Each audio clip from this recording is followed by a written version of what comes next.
सुप्रभात। कक्षा 9वीं के बच्चे, बेटा लॉकडाउन के दौरान आपको घर बैठ के अपने पाठ्यक्रम को सुचारू रूप प्रदान करना है। ठीक है। आज हम क्षितिज के पाठ दो बैलों की कथा का वर्णन करने जा रहे हैं, जिसके लेखक हैं प्रेमचंद। ठीक है बेटा। प्रेमचंद जी ने किसान समाज, किसान और ग्रामीण परिवेश में जो पशु जगत होता है, जानवर हैं, उनका आपस में भावनात्मक संबंध दर्शाने का प्रयास किया है। प्रेमचंद जी मानते हैं, स्वीकार करते हैं कि स्वतंत्रता सभी को प्रिय है। वही स्वतंत्रता जब सहज रूप से प्राप्त नहीं होती तो उसके लिए संघर्ष करना पड़ता है, चाहे वो मनुष्य है, चाहे वो प्राणी है, चाहे वो पशु जगत है। ठीक है। अध्ययन करने जा रहे हैं मेरे कक्षा 9वीं के बच्चों, ध्यान से सुनेंगे। दो बैलों की कथा। पाठ शुरू है। जानवरों में गधे को सबसे बुद्धिमान माना जाता है। ठीक है। जानवरों में गधे को सबसे बुद्धिहीन समझा जाता है। कुछ लोगों का मानना है कि बुद्धिहीन अर्थात बिना बुद्धि का, किंतु उसके संघर्ष और सहजता को देखकर उसे बुद्धिमान भी मानना चाहिए, क्योंकि वे सबसे सीधा व सहनशील है। गधे सीधे होते हैं, सहनशील होते हैं। वे सुख दुख, लाभ हानि आदि में एक समान रहते हैं। गधे से कुछ कम सीधा एक और प्राणी है जिसे बैल कहते हैं। ठीक है बेटा। अन्य अगर पशुओं की बात आती है तो कुत्ता है, घोड़ा है। ये सतर्क एवं होशियार, चतुर जानवर माने जाते हैं, किंतु गधा सबसे सीधा और साधा प्राणी माना जाता है। वे कभी कभी अड़ भी जाता है, अर्थात जिद करता है। वह कई तरीके से अपना असंतोष प्रकट करता है। जब उसके जीवन में या उसके समक्ष कुछ संघर्ष दिखाई देता है तो उसके विरुद्ध वो आवाज़ उठाता है, उसे प्रकट करना भी जानता है। इसलिए उसका स्थान गधे से नीचे है। तो सबसे बुद्धिहीन किसे माना गया? गधे को। फिर दूसरा स्थान आता है बैल का। आज हम जानते हैं बैलों की कथा। झूरी के पास हीरा और मोती नाम के दो बैल थे। यहाँ मैं बता दूं, हमारे पाठ में झूरी बेटा एक किसान है, उसके पास दो बैल हैं। उन दोनों बैलों का नाम उसने रखा है हीरा और मोती। ये दोनों पछाई जाति के सुंदर और ऊंचे कद वाले बैल थे, अर्थात झूरी के बैल दोनों ही सुंदर कदकाठी वाले हैं। दोनों काफी समय से एक साथ रहते हैं और साथ रहने के कारण वे मित्र बन गए थे। वे दोनों एक दूसरे के मन की बात को समझ जाते हैं। मैं बता रही हूँ बेटा, पशुओं में भी एक ऐसी शक्ति होती है जो एक दूसरे के साथ उन्हें जोड़े रहती है। वे साथ साथ खाते हैं, सींग मिलाते हैं, धोल धप्पा करते हैं। कौन करते हैं? हीरा और मोती। हल में जोते जाने पर दोनों की यही चेष्टाएं रहती हैं। चेष्टा का अर्थ होता है बेटा कोशिश या प्रयास, कि वे एक दूसरे का भार अपने कंधे पर ले लें, अर्थात जो सामंजस्य की भावना है, सहयोग की भावना हम पशुओं के माध्यम से भी देखते हैं। दोपहर या शाम के समय हल से छूटने पर वे एक दूसरे को चाट कर अपनी थकान मिटाया करते हैं, अर्थात एक दूसरे से स्नेह करते हैं। उनका प्रेम इतना गहरा था कि वे एक साथ नाद में, जिसको ग्रामीण परिवेश में खोर भी कह देते हैं, जहाँ बेटा वो चारा खाते हैं, नाद में मुंह डालते और एक साथ हटाते। ठीक है। उनमें प्रतिस्पर्धा नहीं, बल्कि एक दूसरे से प्रेम की भावना थी। यह संतोष ही था कि एक बार झूरी ने दोनों बैलों को अपने ससुराल भेज दिया। ठीक है। किसी कारणवश झूरी ने, उनके किसान, उनके मालिक ने उन्हें किसी कार्य से अपने ससुराल भेज दिया। झूरी का साला गया, यानी कि गया एक व्यक्ति का नाम है जो झूरी का साला है, उन्हें लेने आया था।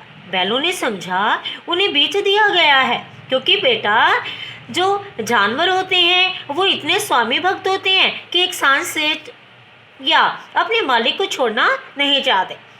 वे सोच रहे थे कि आखिर उनके काम में ऐसी कहाँ कमी रह गई है, मेरे मालिक मुझसे क्यों नाराज हैं जो झूरी ने उन्हें बेच दिया। वे गया के साथ जाने को तैयार नहीं थे। वो अपने स्वामी को बदलना नहीं चाहते थे।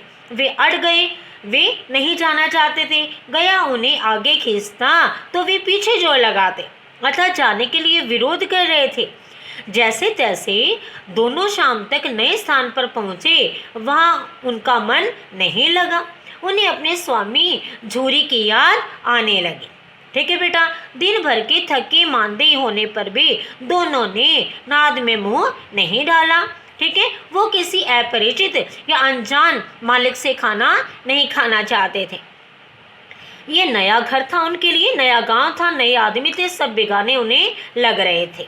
ठीक है बेटा, दोनों बैलों ने मूक भाषा में कुछ सलाह की। ठीक है, कहा जाता है सांकेतिक भाषा पशुओं में रहती है बेटा। रात में जब सब लोग सो गए, दोनों ने जोर लगाकर पगड़े। पगे का मतलब होता है जो पैरों में बांधी गई रस्सियां थी, तुड़ा डाले, जोर लगाया। सवेरा होते होते वे दोनों अपने पुराने घर पहुंच चुके थे, अर्थात वे झूरी के गांव अपने मालिक के घर आ गए थे। सुबह उठकर झूरी चरने पर खड़े अपने बैलों को देखकर गदगद हो गया। कहीं न कहीं मालिक को भी अपने जानवरों के आने की जो भावना थी, आने का जो कारण था, वो अच्छा लगा। बैलों की आंखों में स्नेह में विद्रोह झलक रहा था। दोनों बैलों की आंखों में ऐसा विद्रोह था मानो प्रेमचंद जी बताते हैं कि दोनों बैल अपने मालिक झूरी से कहना चाहते हैं, आपने हमें क्यों भेज दिया, क्या कमी थी। बैलों के यूं लौट आने से झूरी की पत्नी बहुत क्रोधित हुई। ठीक है, क्योंकि उसके मायके वालों का कार्य बाहर रुक गया। गुस्से के कारण उसने बैलों को सूखा भूसा डाल दिया। सूखे भूसे को बैल खाए तो कैसे खाएं। ठीक है बेटा, अब उनका मन मर गया। झूरी ने नौकर से खली, चूना, चोकर डालने को कहा, पर मालकिन के डर से नौकर ऐसा नहीं कर सके। अर्थात आप समझ गए बेटा, दोनों बैल जो हीरा मोती हैं, इस कहानी में अभी तक सबसे ज़्यादा स्नेह किसने किया उनसे, झूरी ने। पत्नी का ज़्यादा लगाव उनके प्रति नहीं था। झूरी का साला गया। अगले ही दिन बेटा हीरा मोती को लेने वापस आ गया। इस बार वह हीरा मोती को गाड़ी में जोत कर ले चला, क्योंकि प्रथम बार जब ले गया था तो संघर्ष ज़्यादा था। उग्र स्वभाव वाले मोती ने, यहाँ मेरे बच्चे रेखांकित करेंगे, मोती का स्वभाव कैसा है, गुस्से वाला है, उग्र है। मोती ने गाड़ी को सड़क की खाई में गिरा देना चाहा, पर हीरा ने संभाल लिया, क्योंकि हीरा, अगर मोती उग्र स्वभाव का है तो हीरा कैसा बेटा, विनम्र स्वभाव का है। अपने बैलों को खले चोने सब दिया। बैलों ने स्वयं को खूब अपमानित महसूस किया। बैलों ने सोचा, अरे वास्तव में हम जानवर हैं, आज समाज वाले या किसान वर्ग हमें मजदूरी के लिए ही प्रयोग कर रहे हैं। दूसरे दिन गया ने बैलों को हल में जोता, पर बैलों ने कदम नहीं उठाया। वो अपने किसी दूसरे स्वामी का कार्य नहीं करना चाहते थे। उनका हट खड़ा हो गया। उसने दोनों बैलों की पिटाई की। उसने हीरा के नाक पर डंडे मारे। पता चल गया बेटा, यहाँ एक किसान वर्ग जो है, किसान समाज है, वो किस तरह से जबरन अपने खेतों में बैलों के द्वारा कार्य करवा रहा था। ठीक है, यहाँ गया और झूरी में अंतर है। हल में जोता गया तो बैलों ने कदम नहीं उठाया। इससे बेटा मालिक को गुस्सा आया और मोती के हीरा की नाक पे डंडा मारा। खून आ गया। मोती क्रोध में हल लेकर भाग गया। जोत रस्सी सब टूट गई। ठीक है, एक बैल ने अपने मित्र दूसरे बैल की सहायता करनी चाही। उसके गले में लंबी लंबी रस्सियां थी, जिसके कारण वे पकड़ में आ गए। कुल मिला के बेचारों ने भागने का प्रयास किया, स्वतंत्रता के लिए संघर्ष करने का प्रयास किया, किंतु कहा जाता है बेटा, संघर्ष के बाद विजय इतने शीघ्रता से प्राप्त नहीं होती। बैलों का क्रोध देखकर गया ने इस समय मारपीट नहीं की। ठीक है, लगता है कि गया भी समझ गया कि जानवरों के साथ ज़्यादा इस समय सख्ताई नहीं करनी है। आज फिर दोनों बैलों के सामने बहुत वही सूखा चारा डाला। ठीक है, कि सूखा चारा देंगे तो इनकी अकल ठिकाने आ जाएगी। ठीक है, यहाँ गया उन्हें अपमानित करना चाहता था, उनकी अकल समय पर या स्थान पर लाना चाहता था। घर के लोग जब खाने लगे तब एक छोटी लड़की, अब हमारे यहाँ एक तीसरा पात्र प्रवेश करता है पुस्तक में, पाठ में। छोटी लड़की 2 रोटियां लेकर आई। और उन्हें एक एक रोटी देकर चली गई। यह भैरव की लड़की थी। ठीक है, भैरव बेटा उस गांव में एक और चौथा पात्र आता है जिसकी माँ मर चुकी है। सौतेली माँ उसे मारती पीटती है। क्या मेरे बच्चे समझ गए? यहाँ बेटा हीरा और मोती की स्थिति कैसी है? वो बिना माँ की बेटी के समान है। दो बैलों के साथ भी सौतेला व्यवहार किया जाता है और लड़की के साथ भी सौतेला व्यवहार किया जाता था। इसलिए लड़की ने दोनों बैलों की स्थिति को परखा। ठीक है, इसीलिए उसे बैलों से आत्मीयता हो गई। इसी लड़की के प्रेम के सारे दोनों बैल गया का अन्याय सहन कर भी वहाँ रहने लगे और उसके खेतों में कार्य करने लगे। एक दिन की बात है, मोती ने एकाध को सिंह से उठाकर फेंक देना चाहा। सोचा कि जो हमारे ऊपर अन्याय करता है क्यों न मैं उसे चोट पहुंचाऊं, पर हीरा ने मना कर दिया। समझ आ गया बेटा? हीरा कौन था? हीरा विनम्र स्वभाव का था, मोती उग्र स्वभाव का था। इस समय गया की पत्नी आती है। मोती ने चाहा कि मैं उसे उठा के मार दूं, लेकिन हीरा ने मना कर दिया क्योंकि वे औरत जात पर सिंह चलाना धर्म नहीं समझते थे। बहुत ही महत्वपूर्ण पंक्ति आई है बेटा। ठीक है, कहा जाता है कि यत्र नार्य पूजन्ते तत्र देवता रमन्ते। समाज में महिलाओं का क्या स्थान होना चाहिए, क्या सम्मान होना चाहिए, सही मायने में पशु वर्ग भी जानते हैं। इसलिए हीरा ने मना कर दिया कि नहीं भाई, हम औरत जात पर सिंह नहीं चलाएंगे, ये धर्म के प्रति गलत। दोनों बैलों ने गया के घर से भागने की योजना बनाई। ठीक है, उन्होंने सोचा कुछ ऐसी युक्ति सूझी जाए कि हम यहाँ से छोड़ के चले जाएं। रात में वे अपनी रस्सियाँ चबा रहे थे। क्यों चबा रहे थे बेटा? कमजोर करने के लिए। तभी छोटी बालिका ने आकर बताया दोनों बैलों के नाक में नाक डालने की योजना बनाई जा रही है। ठीक है बेटा, उस लड़की ने आके बताया कि कल तुम्हें अलग से यातना देने के लिए कोई प्रयास किया जाएगा। उसने बैलों को भागने के लिए गराव खोल दिए। वो उन्हें आज़ाद करना चाहती थी क्योंकि खुद शोषण का शिकार थी, पर वे उस बालिका के स्नेह के कारण भागे नहीं। समझ आ गया बेटा? जब कोई विवश इंसान दूसरे विवश इंसान की या व्यक्ति की सहायता करते हैं तो दोनों की समान स्थिति में भावनात्मक संबंध स्थापित हो जाता है।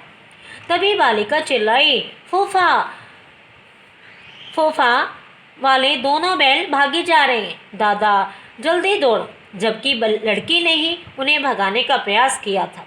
फिर आज हीरा मोती भाग पड़े। गया उनके पीछे भागा जो झूरी का साला था और अपने खेतों में कार्य करने के लिए उसे लाया था।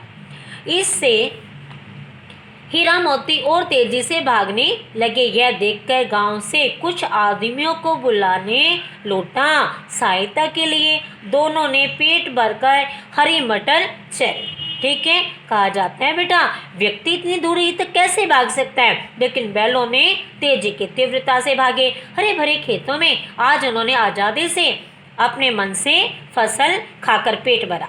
पेट भरने पर दोनों उछल कूद करने लगे क्योंकि स्वतंत्रता तो बेटा जानवरों को भी पसंद है।